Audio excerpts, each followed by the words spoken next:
Welcome to the Nobody Guide to Life, where we provide tips and tools for personal growth, personal development in your spiritual journey that you can use right now in your everyday life. I'm J.A. Plosker. You can always find out more at thenobodyguidetolife.com. Thank you so much for joining us. So if you had dreams of future events, now I don't mean daydreaming, I mean dreams of events that have come to pass, either in your family or in the news. And what about past lives? Do you believe we've been here, there, anywhere, somewhere, more than once, more than this one lifetime? If you've had premonitions, or if you do believe in past lives, is it something you speak about publicly, willingly? Well, my guest today has had these experiences and has these beliefs, and though this all wasn't something she necessarily asked for, she certainly built a wonderful life around these gifts she now uses for the benefit of others. When Sherry Hopson saw a woman run through the wall to her bedroom screaming, "I don't know what to do and I can't even have a drink," before running through another wall, Sherry then ran from the room screaming. Except she says she used a door, not the wall. This event led to other experiences, including spinning clocks, seeing objects move along her dresser, and watching spirits jump up and down on her bed and pull her hair. She eventually learned that these were signs to her that she had to develop her psychic gifts. Today, Sherry provides readings to people as a medical intuitive, psychic, and medium who can interpret messages from guardian angels and explore soul memories in the Akashic records. And she's here with us today. Welcome to the show, Sherry. Hi, thank you. Thank you for having me. Well, that story about that woman running through your bedroom. Now, I usually ask my guests to talk to us a little bit about how they got on their path of spiritual or personal growth, how they discovered their gifts. That sounds like a really stark, unmistakable, fascinating event. Can you talk to us a little bit about those events early on that brought you to your gifts? Yeah, when I was young, I had several visions when I was young, and I would know things when I was very, very little. And I used to tell my mother a lot of things when I was 5, 6, 7 years old that were going to happen. And she always told me that I had such a great imagination that Right. I had to stop daydreaming, that I had to stop my imagination, that I had to, get control of it. And so I stuffed it away for many, many years and didn't pay attention to it. And then right around the age of 30, I think I got pushed and shoved and kicked down a path that I did not want to go. And so I was like, did not want to be there, did not want to have anything to do with it. I came from a very analytical family. Everyone was engineers, accountants, that type of deal. Everything was 2 + 2 = 4 in black and white. And so when I entered that realm, it was extremely terrifying for me. And it felt like the harder I tried to get away from it, the more it would come down on top of me and just be blatantly in front of my face. Right. So I did try to run for quite a number of years. I ran for almost about 15 years before I actually got into doing it as my path and my passion, and really try to surrender to it. And actually, once I did, it's like my gifts just multiplied and quadrupled like almost overnight. And Wow. my life became so much more at peace and at ease. And I understand that my stubbornness caused me to have the guides and everybody kick me and shove me down that pathway because I was really trying to run from it. But I do understand now that when you have a gift and when you have that gift and that ability to do things, and everybody has a gift and an ability in certain area of life, everybody possesses some kind of angelic pathway for themselves, for their purpose and their passion. I just was running away from mine that created me to have some really horrible, horrible experiences that made me face it in a horrible way. In just a horrible way. Well, that's so interesting because, sometimes I think we see our kids have, like you described, they imaginary friends or whatever. We've had other guests on the show say, you want to encourage that, you want to encourage that. And it sounds like this was truly very scary for you. And I think it would be valuable maybe for you to talk a little bit about how you got over that so that people who are out there exploring, having people run through your room, having clocks spin, having things move across your dresser, That must have been really, really unsettling for you. How did you eventually conquer that? What was the middle part that eventually got you to the place where you could accept it and embrace it and work with it? Well, after about 5 months of no sleep, and not being able to sleep, I had a coworker at the time tell me that you really need to go see my psychic. And I'm like, I've never seen a psychic before. I was right around 30 at the time. And I'm like, I've never seen a psychic before. I've never done that before. And I finally went to go see her because I really, honestly, I couldn't sleep in my bedroom anymore. I was sleeping on the sofa and I could sleep for like an hour at a time, and that was it. Right. So terrified. And when I got there, she said, oh, you have such amazing gifts and talents. You have no idea how you are the drop in the pond that will help to change things. And I'm like, no. I don't want to be a drop in the pond. Make this go away. I want to be able to sleep. I don't want things touching me. I don't want things pulling my hair. I don't want this anymore. And she goes, no. They're here to tell you how to deal with these energies so that you can come into your purpose. And I was like, I still fought it for a while, but what she did was she had meditation courses that she invited me to. And through these meditation courses, she was teaching me how to develop some of my gifts and some of my energies. Right. One of the reasons why I was seeing such negative things and I was seeing having such negative experiences, which I didn't understand at the time, was because my vibration and frequency was so low with my thought patterns. When my vibration and frequency became higher with my thought patterns, those experiences started to change. In the beginning, my premonitions were all of plane crashes and fires and earthquakes and things that would happen, and I would start to see all that stuff, and it was very terrifying. When I changed my vibration and frequency and my path to becoming more of the medical intuitive, to find out why people weren't getting what they desired in life, where the energy was being blocked, all those premonitions started changing for me. Right. And I got away. I was able to deal with it at that point because I wasn't seeing all of the traumas on the earth plane. I started seeing the traumas for what they actually were, which was a healing aspect of a soul. Right. And then it became less terrifying for me and less scary for me. And then I started in with that fix it aspect of, how do I fix it? How do I get to people into the relationship that they desire to have? How do I get them into the career that they desire to have? How do I get them away from the abuse that they're suffering? Finding out what lifetime it actually came from, finding out how the energy actually split into creating that chakra from malfunctioning, right? And and that led into working into cancer research, working into different medical aspects with different doctors, in looking at the emotional equivalent of what a disease is.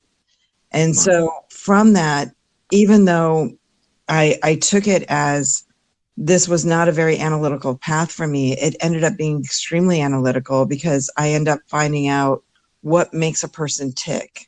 What is the energy behind it, and how does it all come together to create the patterns that they've actually created in their life path? Oh, interesting. So you basically jumped in and started to look, like you said, look for the healing and positive aspects of the things that you were sensing. How did you raise the vibration, though? Did you do meditation? Was it just your thoughts every day that you were revisiting that raised your vibration? It was a lot of different work regarding my belief system. Right. Regarding about, everybody comes into the planet with either self-value issues or self-worth issues. A lot of what we receive from the planet, that's self-worth. What we give back to the planet is self-value. Interesting. And so what I was up against was a lot of self-value issues that early on, right? How do I value myself in doing this type of work? And even so, I had a national financial firm that I ran for 15 years, and I sold that business to go into this business, and to go into my counseling business. But it took a lot of work even through that to understand that how I was valued wasn't about looking at it from the perspective of what my family taught me, but a brand new perspective of my value comes from when I am fulfilled and when I feel that fulfillment within, not from the fulfillment of other people. Right. And so with that, it changed my vibration and frequency as far as how I actually attacked my work in the way that I looked at my work.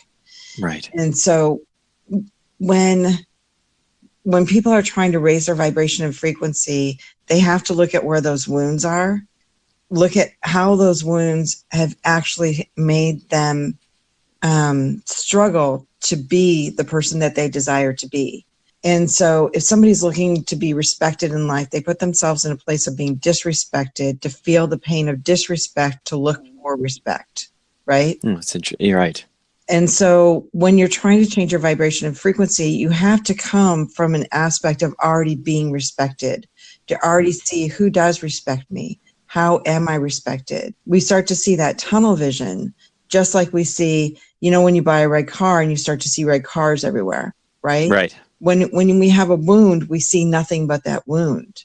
In order to change who you are and the perspective of who you are, you have to see yourself as you desire to be, but then also see who else sees me in that way, who else sees me and perceives me as that already. I love that. I already am that. I'm just not focused in on it. Right.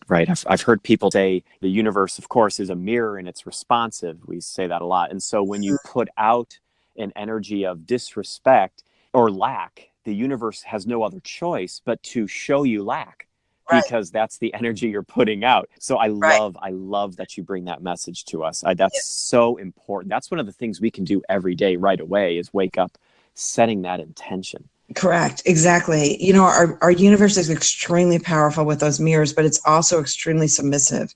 It will do and follow us exactly the way that we create it. And so the minute we come from the lack of, we're going to create more lack of, right? But we do that. Right. We do that as schooling for us to learn. Right. Right. We do that as a way to create the pain to move forward. And so when you look at that and you go, okay, why am I creating this pain? What am I trying to learn? What am I trying to accomplish from this? Then we can move through those gutters and get out of those gutters a little bit faster than what we originally do while we're a victim. As long as we're a victim, we're going to stay in those gutters. Right. That's very, very powerful. Tell us more now about how you work with clients to help them get that message. So I know you work with soul memories, the Akashic records. Can you talk a little bit about that work and what those things are? What are soul memories? What are these records? The soul memories come from what the Akashic records. The Akashic records are nothing more than our spiritual DNA. You'll hear people refer to it as libraries. And when I do guided meditations for groups and stuff like that, I'll take them over to the Akashic library and have them describe the Akashic library and have them visualize it and describe it and look at whether they're looking at scrolls or books and stuff like that and look. But what they're actually doing is reading DNA. They're reading their spiritual DNA. The spiritual DNA is comprised of all of our experiences as a soul on this side and the other side both. And so when we have a trauma, we end up fragmenting ourselves. And that fragment creates what's called a Karmic Chakra, which is different than a source chakra. The source chakras are where all of our energy comes through and a lot of our emotional experiences. But a Karmic Chakra is a chakra that opens where that wound was. We have people that have phantom pains in their body, and the doctor can't just, find out where it comes from. Right. And it could be a bullet wound from a past life that all of a sudden they experienced the same aspect of being defenseless, or the same aspect of not being able to support themselves, or not being as strong as they desired to be. All of a sudden they'll open up that Karmic Chakra where that wound was in a past life and create the same energy again, create the same wound again, or the same type of malfunction in that area of the body. Right. And that's a Karmic Chakra, and that's because of a fragmentation. All those fragmentations are listed within the soul memory. The same thing with things that we have actually acquired as talents. Like you'll see a 4 or 5 year old child who can go up and play a piano perfectly. Right. Right. a concert pianist perfectly. And that is a soul memory of they've already mastered that in a past life. Right. And they remember it and they're bringing it back, and they have a chakra that opens up and brings back all that memory, right? That's soul memory. A lot of fears and phobias, a lot of stuff that we have not accomplished in past lives will come through in this lifetime for us to be able to get over, to be able to experience again and move into that. So it affects the way that the soul memories affect the way that we respond to our environment, but also the way that we interpret our environment. Right. Right.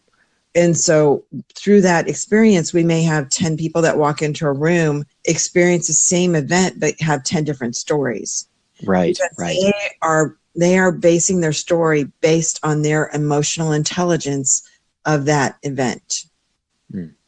And so when I go in and look at a client and I'm working with a client and saying, oh, we have financial aspects here that we can't seem to get past a certain point, it's because, you lost all your money in the 1930s in the downturn of the economy in the 1930s, you lost all your money and you became destitute. Now You're afraid to invest money because you're afraid of being destitute, but now you're still creating the outcome of being destitute, right? Wow. Because they're stuck in that time period. They're stuck in that memory and that fear. And so what my work that I work on is actually clearing that energy, clearing the meridians, clearing the belief system, and then re-establishing new belief systems.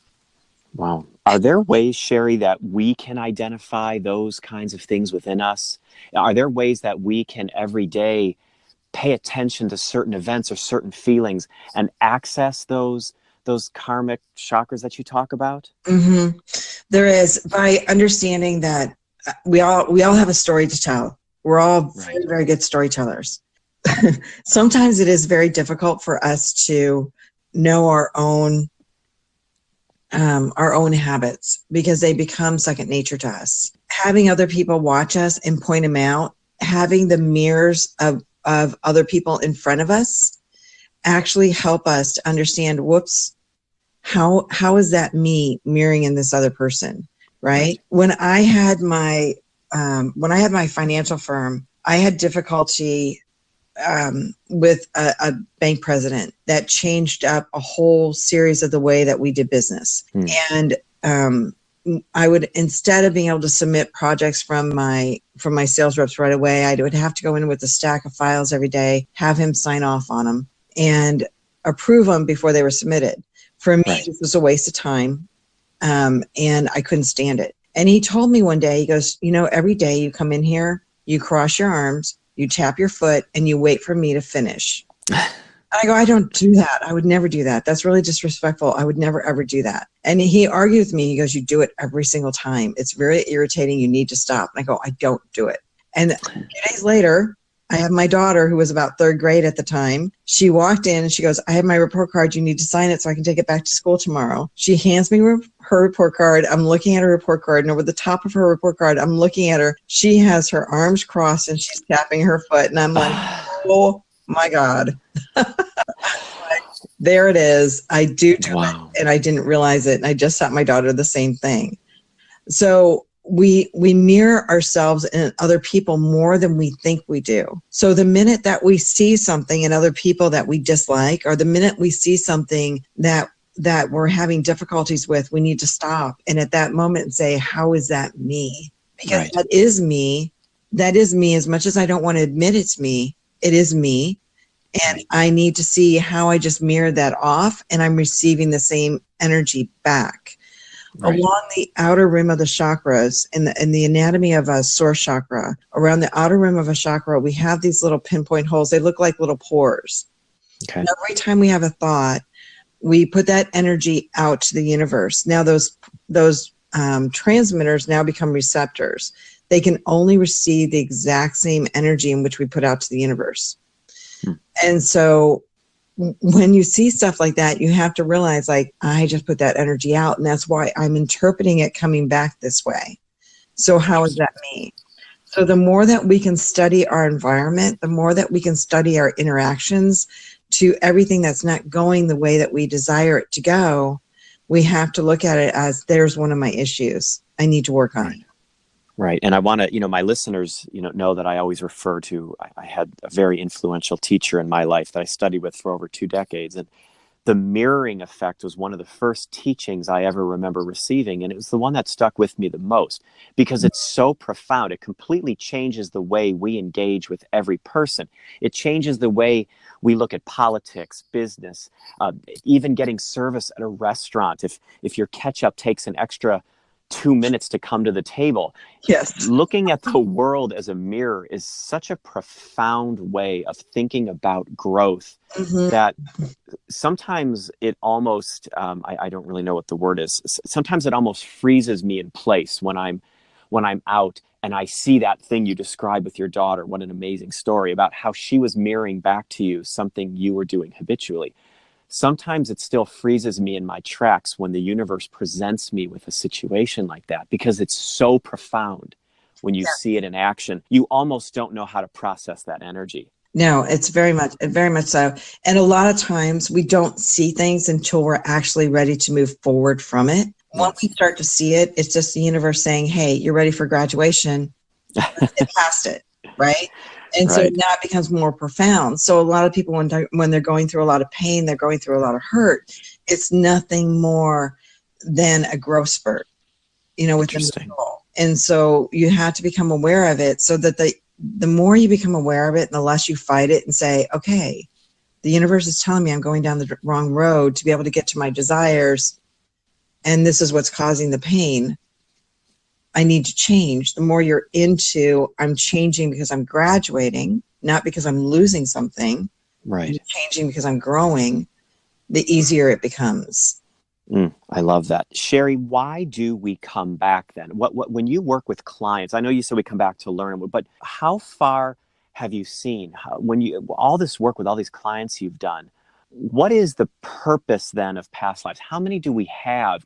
Have you received answers to those questions? Quite a few. It really, honestly, it depends on the soul, on how often they come back, how fast they come back. Now, and the interesting aspect of this is that in the early 1900s, we had our chakras evolved just like our physical being evolves. If you know how the physical beings have changed, our stature has changed. All this other kind of stuff has changed in the last 100 to 150 years, right? It's because our chakras have changed.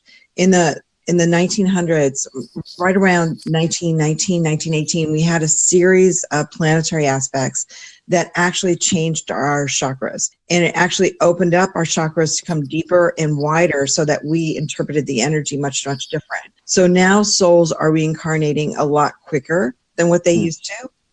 And creating, it used to be 100 to 150 year span, like they wouldn't reincarnate for 100 years, 150 years. Now they're reincarnating every 15 to 20, sometimes even faster. Wow. And we're on a much faster learning pace as well. So as far as the number of lifetimes, it really depends on the soul. I have some that are going back only 1,500 or 2,000 years. I have some that are going back 4,000 or 5,000 years. Wow. It depends on the master soul groups that you're working in. It depends upon whether you're coming in as a teacher, but mostly all teachers are still coming in as students, right? When you're in the teacher soul group, you're still learning as a student. And it also depends on your karmic contracts. And so there's so many things that go into that mix. Now we have another shift, another planetary shift like we did in the 1900s. We have in the early 1900s, we have another one coming up in 2024. Right. That it's going to expand the chakras again one more time and actually speed the process up again. To what end, Sherry? To what end? Just the end of growth, the end of the growth of souls? To what end do you see this? Why does this happen? I know that it happens because the higher we raise our frequency and the higher we raise our vibrational aspect, it actually affects the whole entire universe. Wow. Not just the planetary aspect. Right. And so it's a universal energy. The universe does not exist without us. We don't exist without the universe. And so we create the energy within the universe just as the universe mirrors back the energy to us. The more energy we create in the universe, the larger the universe becomes. Wow. right? And so I know that we're an integral part on that. And so the expansion and the growth within that we've been feeling in the last 100 years within the soul and within the chakras, it's why we have so many more diseases now on the planet than we ever did before, right? It's because we're interpreting emotions much different now than we did a couple centuries ago, right? Interesting. Right. And so there's a lot of development that's occurring with that, and it actually amplifies the universal energies. Wow. That's very interesting. That's a really interesting way of reframing. That's sort of been the theme of our discussion, is looking at the events of everyday life, which is one of my big things, and taking them as an opportunity to reframe and rethink, challenge your initial thoughts. If your first thoughts are going to be negative about a situation, stop, in light of what Sherry is saying, stop and think about how your words, your thoughts about whatever's happening to you can either raise or lower an energy. I think that's wonderful. Sherry, that's a really excellent description, I think, of why, because people always say, why past lives? Why? To raise vibration. Right. And as a soul, and normally within a soul path, when I'm working on karmic conditions within a soul path, like somebody has abandonment issues or betrayal issues or, something like that, they normally don't learn that lesson within one lifetime. Normally it goes through a pattern of 3 or 4 different lifetimes where it builds up and it has this arc and this peak of where the most pain is. And then the soul begins to learn from there. Interesting. Right? And so it's normally never a one lifetime pattern. I did this one project with thermographic imaging, and I took 12 chronically ill people to find out where their illnesses and diseases actually happen. And most of them started 2 or 3 lifetimes ago. They didn't start in this lifetime. Right. And, by clearing all those past lives and by redoing it, we cleared out so much energy and then did more medical testing. And most of them, their medical results were off the charts. Like most of the doctor couldn't believe them. Right. Because we changed the vibration and frequency of the soul. Wow. So the soul changes had a direct and palpable effect on the physical body. Exactly. So that's the mind body. We see things on T-shirts and on bumper stickers.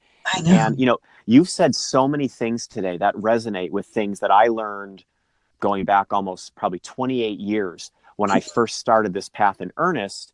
I heard a lot of stuff very quickly.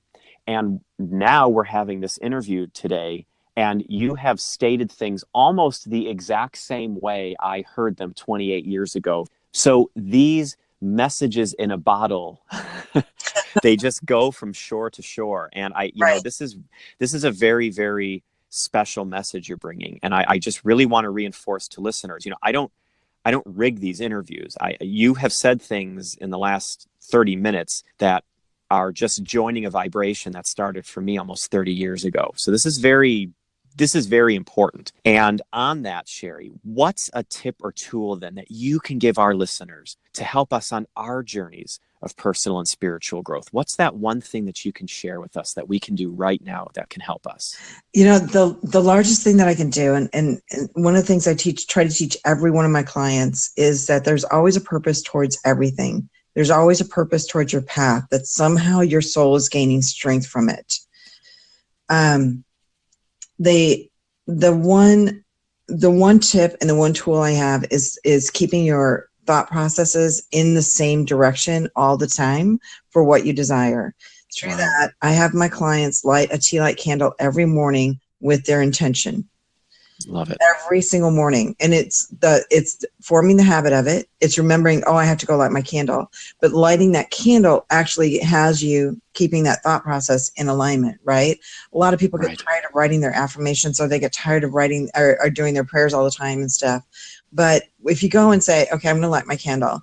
Thank you, universe, for bringing me the person I desire. Thank you, universe, for bringing me whatever I desire, right? And doing that every single morning keeps that pathway open for that energy to come clear. I love it. And what you said was so powerful about how the spiritual changes we make have a palpable effect in the physical realm. And there are so many books have been written about the law of attraction and the power of attraction, but it's so deep. It's so much deeper than just than just a surface thing. And I love that you talk about creating a habit around keeping that channel open all the time and doing the work it takes to bring that energy in. Right. Exactly. I love that. Exactly. I love that. And that amazingly wonderful piece of advice brings us to the end of this episode of the Nobody Guide to Life. Thank you, Sherry, so much for being on the show. Thank you for bringing these messages. Oh, thank you. I really appreciate it and really enjoyed our time together. Thank you. It was wonderful. And I want to remind our listeners, sometimes things we can't explain happen to us. What will we do? Will we ignore them? Will we investigate them? Will we share them with a close friend? It can be scary to explore what we can't necessarily see. But maybe that's the exploration that will unlock gifts and signs so profound they can change not only our lives and our energy, but the lives of others and the whole energy of the universe. You can find out more about Sherry and her amazing work at sherryhopson.com. It's a wonderful site. There's a lot there, and there's some really interesting videos and lots to see. The link will be in our show notes at thenobodyguidetolife.com. And you can always check out more episodes at thenobodyguidetolife.com. Join us on Twitter and Facebook at Nobody's View, or now on Instagram at J.A. Plosker, or join our Facebook community, Simple Spirituality. If you liked what you heard on this episode, please consider sharing it with someone you know or someone who needs it. Keep practicing and have a good week.